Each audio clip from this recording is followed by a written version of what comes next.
నమస్తే, welcome to Liya news. కేసుల నుంచి బయటపడేందుకు వైసీపీ నాయకులు చేయని ప్రయత్నం అంటూ లేదు. అందుకు ఉదాహరణే కొడాలి నాని అంశం. తాజాగా ఆయన గుండె ఆపరేషన్ చేయించుకున్నటువంటి విషయం మనకి తెలిసిందే. అయితే గుండె ఆపరేషన్ చేయించుకొని కూడా 3-4 నెలలు దాటిపోయింది. కానీ 1 మంత్ బ్యాక్ బెల్ట్ లేకుండా కనిపించినటువంటి ఆయన ఇప్పుడు తాజాగా మరి ముందస్తు బెయిల్కి అప్లై చేస్తూ కోర్టుకు వెళుతూ బెల్ట్ ధరించి వెళ్లారు. ఇది ఎవరిని మభ్యపెట్టడం కోసం? ఒక్క కొడాలి నానియే కాకుండా మొన్న ఈ మధ్య చూసాం, మన పెద్దిరెడ్డి రామచంద్రారెడ్డి కూడా కోర్టుల అంశం వచ్చేసరికి బాతుల్లో కాలు జారి పడ్డారని.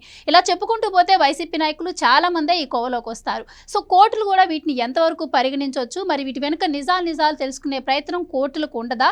మరి కేసుల నుంచి తప్పించుకునేటువంటి ఈ డ్రామాలు ఎంతకాలం వర్కౌట్ అవుతాయి? ఇలాంటి విషయాలన్నీ తెలుసుకుందాం. మనతో పాటు ఉన్నారు senior political analyst Rajesh Appasani గారు. నమస్కారం సార్. నమస్కారం సార్. మనం చూస్తే కొడాలి నాని గారు ఎలక్షన్స్ అయిపోయిన దగ్గర నుంచి కూడా ఆయన నియోజకవర్గానికి దూరంగానే ఉంటున్నారు. అయితే తాజాగా ఇప్పుడు ఆయన నియోజకవర్గానికి వచ్చినట్టు తెలిసింది.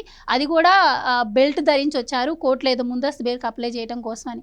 విచిత్రం ఏంటంటే ఆయన కోర్టు ముందస్తు బెయిల్ కూడా ఇచ్చేసింది. సో ఎలా చూడొచ్చు అంటారు? అండ్ 1 మంత్ బ్యాక్ ఒక రకంగా, ఆపరేషన్ తర్వాతనే పలు రకాలుగా ఆయన కనిపిస్తూ ఉన్నారు. నిన్న జరిగినటువంటి అంశంపై మీ అభిప్రాయం ఏంటి? అలాగే వైసీపీ నాయకుల ఈ తీరుని ఏ విధంగా చూడొచ్చు అంటారు? అంటే సహజంగా ఆయనకి బైపాస్ సర్జరీ జరిగిన తర్వాత కొన్ని నెలల పాటు చెస్ట్ బెల్ట్ పెట్టుకొని తీరాల్సిన అవసరం ఉంటుంది. ఎందుకంటే బైపాస్ సర్జరీ చేయాలి అని అంటే ఈ రిప్ కేజ్ అంటాం.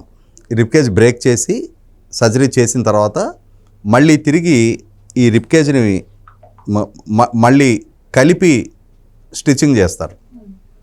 సో చాలా సెన్సిటివ్ పార్టు.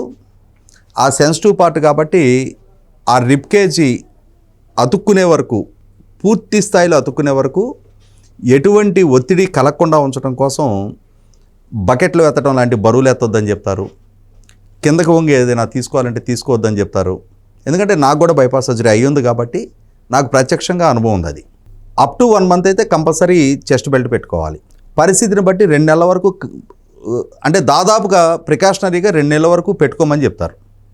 ఒక పడుకునేటప్పుడు తప్పిస్తే మిగిలిన అన్ని సందర్భాల్లో కూడా ఆ చెస్ట్ బెల్ట్ పెట్టుకొనే ఉండమని చెప్తారు. అంటే స్నానం చేసేటప్పుడు, పడుకునేటప్పుడు తప్ప మిగిలిన అన్ని సందర్భాల్లో చెస్ట్ బెల్ట్ పెట్టుకొనే ఉండమని చెప్తారు. మనం దగ్గిన, తుమ్ము లాంటిది వచ్చినా కూడా చాలా చాలా ఇబ్బందికరంగా ఉంటుంది. కాబట్టి గ్రాడ్యువల్గా హాస్పిటల్ నుంచి డిశ్చార్జ్ 5వ రోజు డిశ్చార్జ్ చేస్తారు. మన కండిషన్ బాగుంటే, పోస్ట్ ఆపరేటివ్ కాంప్లికేషన్స్ ఏమి లేకుండా ఉంటే 10 రోజుల నుంచి 15వ రోజు నుంచి గ్రాడ్యువల్గా హీల్ అవ్వటం బిగిన్ అయిపోద్ది. ఒక 10 రోజుల పాటు ఎవరైనా అసిస్టెన్స్ తోటి మనం పడుకోవాలన్నా లేవాలన్నా కూడా సహాయం అవసరమైన స్టేజ్ నుంచి గ్రాడ్యువల్గా మనం సొంతంగానే సర్వైవ్ అవ్వటం అనేది అలవాటు అయిపోద్ది. ఒక 1 నెల రోజులు గడిచేటప్పటికి దాదాపుగా నార్మల్కి వచ్చేస్తుంటాం. మనం 2 నెలలు గడిచేటప్పటికి మనం దాదాపుగా ఫుల్ ఫ్లెడ్జ్డ్ ఫిట్నెస్కి రీచ్ అవుతాం.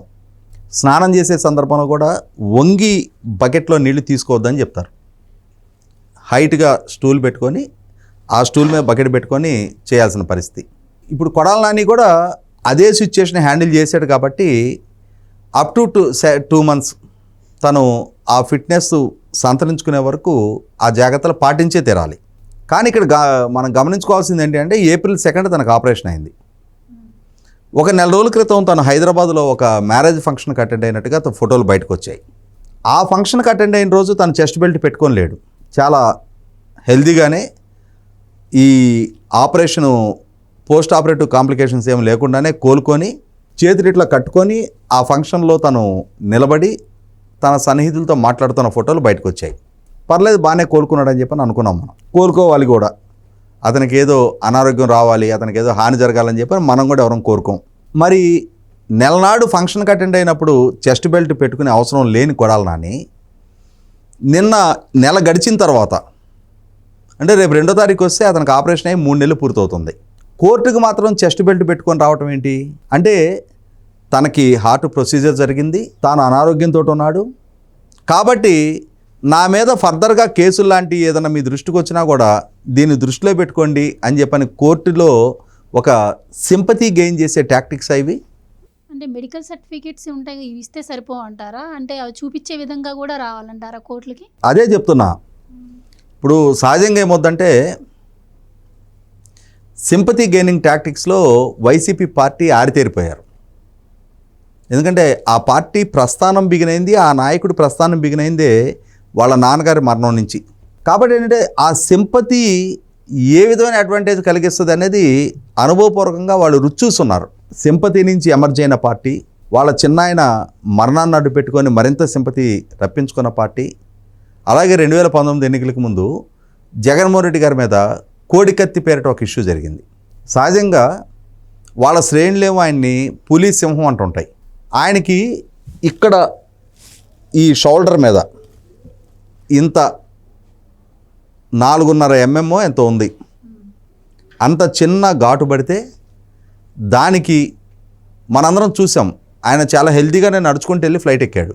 కానీ ఫ్లైట్ దిగగానే ఆయన అన్కాన్షియస్ అయిపోయినట్టు స్ట్రెచర్ మీద పడుకోబెట్టి ఆయన్ని హాస్పిటల్కి క్యారీ చేసుకెళ్ళి ఒక ఇంత పెద్ద ప్లాస్టర్ వేసి మొత్తం వాళ్ళ శ్రేణులందరూ కూడా ఆయన ప్రాణాలకు ముప్పు వచ్చేసినట్టుగా ఆ డ్రామా రక్తి కట్టించారు. తర్వాత మొన్నటి ఎన్నికల ముందు చూసాం, ఒక గజమాల ఆయనకి వేస్తున్న సందర్భంగా ఏదైనా ఆయనకి ఇక్కడ గీసుకుందా, నిజంగానే ఏమన్నా రాయి తీసి కొట్టారా తెలియదు మనకి. ఎందుకంటే ఏ వీడియోలో కూడా ఆయన మీద రాయితో దాడి జరిగినట్టుగా లేదు. ఆయన ఇట్లా పట్టుకోవటం చూసాం మనం. ఆ వెంటనే స్పాంటేనియస్గా వెల్లంపల్లి శ్రీనివాస్ కూడా కన్నిట్లో పట్టుకోవటం చూసాం మనం. అంటే జనరల్గా మనం బాల్ని గోడకు కొడితే అది స్వింగ్ అవుద్ది, నేల కొట్టిన బాల్ స్వింగ్ అవుద్ది. రాయిని గోడకు కొడితే బాల్ వచ్చినట్టు మన దగ్గరికి మళ్ళీ చేతికి పట్టుకోవడానికి రాదు రాయి, ఎందుకంటే దానికి ఎలాస్టిసిటీ ఉండదు. కానీ జగన్మోహన్ రెడ్డి గారిని కొట్టిన రాయి మాత్రం ఎవరో ఆయన్ని మాటు వేసి మట్టు పెట్టే ప్రయత్నంలో ఆయన్ని ఇక్కడ రాయి తీసుకు కొడితే అది ఆయనకి తగిలి ఎగురుకుంటూ వెళ్ళి వెల్లంపల్లి శ్రీనివాస్కి తగిలి మళ్ళీ అక్కడి నుంచి ఎగురుకుంటూ ఎటో వెళ్ళిపోయింది రాయి. ఆ రాయి దొరకలా. ఏ రాయితో ఆయన కొట్టారో ఇప్పటికీ సాక్ష్యాధారం లేదు. కానీ సాక్షిలో మాత్రం మాటు వేసి మట్టు పెట్టే ప్రయత్నం చేశారు అని చెప్పని బ్యానర్ ఐటమ్ రాశారు. జగన్మోహన్ రెడ్డి గారు ఒక ఇంత పెద్ద ముందు రోజు ఇంత ప్లాస్టర్ వేసాడు, తర్వాత ఇంత పెద్ద ప్లాస్టర్ వేసి ఏదో చిన్న దొక్కుపోయింది దానికి.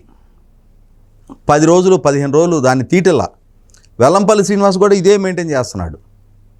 చివరికి డాక్టర్ సునీత గారు వాళ్ళ చిన్నాయన కుమార్తె ఆమె ప్రెస్ మీట్ పెట్టి చెప్పింది, అది నిజంగా గాయమైతే అన్ని రోజుల పాటు దాన్ని అట్లా ప్లాస్టర్లు వేసి గాలికి ఎక్స్పోజ్ కాకుండా ఉంటే సెప్టిక్ అవుద్ది అని చెప్పినాక జనాల్లో నవ్వులాటగా మారుతుందని చెప్పని మరుసటి రోజు దాన్ని ప్లాస్టర్ తీసేశాడు. గాయం తగిలితే మానితే ఆ స్క్రాచ్ అని ఉండాలి కదా, అది కనపడదు మనకి. అంటే పోనీ మానిపోయింది అనుకుందాం, మానిపోతే ప్లాస్టర్ ఎందుకు వేసుకొని మెయింటైన్ చేస్తున్నారు? ముందు రోజు ప్లాస్టర్ వేసావు, ఇవాళ ప్లాస్టర్ తీసేసావు, నీ నుదుటి మీద గాయమైన తాలూకా మత్స్యం కనపట్లా అంటే ఏంటి? నువ్వు ప్రజల మభ్యపెట్టడానికి ఈ డ్రామా ఆడేవని అర్థమవుతుంది కదా. తగిలి ఉండొచ్చు, చిన్నది ఏదో దొక్కిపోయి ఉండొచ్చు, కానీ అది ఎప్పుడో తగ్గిపోయి ఉంటుంది. తగ్గిపోయినా కూడా నువ్వు ఇంత ప్లాస్టర్లు వేసుకొని సింపతి గెయినింగ్ టాక్టిక్స్ ప్రయోగిస్తున్నావు అని అంటే ఎవరిని మభ్యపెట్టి మోసం చేయడానికి? అంటే ఓట్ల కోసం ఎంతకైనా దిగజారుతారా? మీ మీద హత్యాయతనాలు జరగకపోయినా జరిగినట్టుగా పిక్చరైజ్ చేస్తారా? అదే ప్రక్రియలో భాగమే ఇప్పుడు ఈ కొడాల నాని కూడా. అతనికి హార్ట్ ప్రొసీజర్ అయ్యి ఉండొచ్చు, పెళ్ళిళ్ళకి ఫంక్షన్లకి పోవడానికి అడ్డుగాని ఈ హార్ట్ ప్రొసీజరు కోర్టు దగ్గరికి వచ్చేప్పటికి మాత్రం ఈ చెస్ట్ బెల్ట్ అప్పటికప్పుడు పెట్టుకొని సహజంగా ఏం చెప్తారంటే డాక్టర్లు, ఎందుకంటే నేను ప్రత్యక్షంగా అనుభవపూర్వకంగా నేను ఫేస్ చేస్తున్నాను కాబట్టి చెప్తున్నా, ట్రావెలింగ్లో కొన్నాళ్ళ పాటు మెయింటైన్ చేయండి అంటారు. ఒకవేళ కోర్టు వాయిదా కోసం హైదరాబాద్ నుంచి ప్రయాణించే సందర్భంలో కారులో ప్రయాణించే సందర్భంలో పెట్టుకున్నాడు అనుకుందాం, దాన్ని కోర్టులోకి వెళ్ళేటప్పుడు తీసేసి వెళ్ళిపోవచ్చు. ఎందుకంటే బహుశా నేను అనుకోవటం పెళ్లి ఫంక్షన్కి వెళ్ళేటప్పుడు కూడా కారులో పెట్టుకునే ఉండొచ్చు, ఆ ఫంక్షన్కి వెళ్ళేటప్పుడు తీసేసి వెళ్ళావు అంటే అక్కడ ఫోటోషూట్లకు అడ్డం వస్తుందని చెప్పని తీసేసి వెళ్ళావా? కోర్టులో జడ్జి గారి ముందు విక్టింగ్ కార్డు ప్లే చేయడం కోసం ఈ చెస్ట్ బెల్ట్ పెట్టుకొని వెళ్ళావా? అప్పటికిప్పుడు ఇంకా నెల కాలం గడిచింది, ఇంకా ఫిట్నెస్ అంతరించుకొని ఉండాలి. మొన్న ఈ మధ్య బోర్గడ్డ అనిల్ కూడా మనం చూసాం, తప్పుడు ధృవపత్రాలు తీసుకెళ్లి కోర్టుకి సబ్మిట్ చేసిన ఒకటే ప్రక్రియ from the head end to bottom line, అధినాయకుడి నుంచి దిగు స్థాయి కార్యకర్త వరకు మభ్యపెట్టు, మసిబూసి మారేడికాయ చేయి, మోసం చేయి, ఎలాగోలాగా వ్యవస్థలు మేనేజ్ చేయి. అంటే కోర్టులు పరిగణలోకి తీసుకుంటాయంటారా?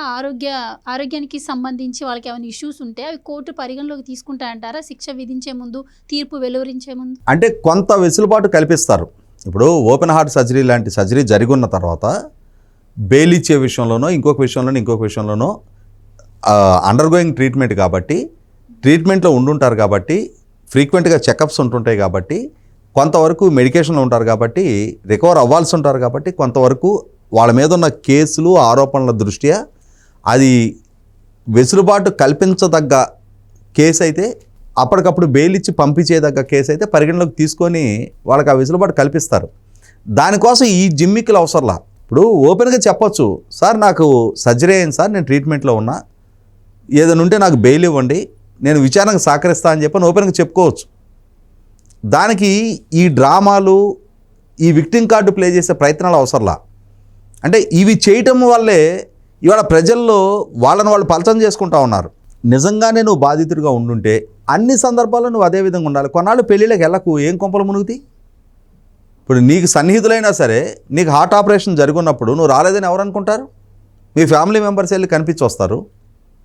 నువ్వు రాలేదు అని చెప్పిన వాళ్ళు పెళ్ళి ఆపేసుకుంటారు ఏమన్నా? వెళ్ళగలిగే కండిషన్లో ఉంటేనే, అక్కడ పార్టిసిపేట్ చేయగలిగే కండిషన్లో నీకు నీ హెల్త్ పర్మిట్ చేస్తేనే, నీకు ఫిట్నెస్ అలో చేస్తేనే అక్కడ దాకా వెళ్ళగలిగావు. కానీ కోర్టు దగ్గరికి వచ్చేప్పటికి జిమ్మిక్కులు ఎందుకు?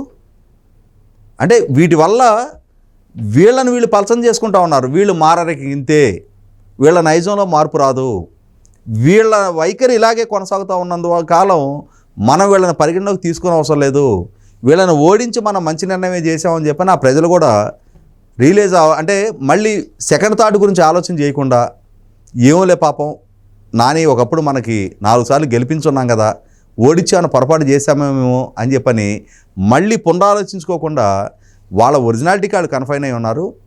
కాబట్టి ఇప్పుడేదో లేడికి కాళ్ళు లేక చిక్కలేదు, కాళ్ళ లేక చిక్కింది అని చెప్పని ఓడిపోయి వీళ్ళు ఇట్లా ఉన్నారు, కానీ వీళ్ళు గెలిచిన రోజు వీళ్ళ ప్రవర్తన ఎట్టుందో ఒకసారి గుర్తు చేసుకోండి అని చెప్పని ప్రజలు కూడా నిత్యం వీళ్ళ గురించి, వీళ్ళ ఒరిజినాలిటీ గురించి వాళ్ళను వాళ్ళు రిమైండ్ చేసుకోవడానికి అనుగుణంగానే వీళ్ళ ప్రవర్తన వీళ్ళు యథావిధిగానే కొనసాగిస్తూ ఉన్నారు. థ్యాంక్ యూ సో మచ్ అండి. Please subscribe to Leo news for more videos.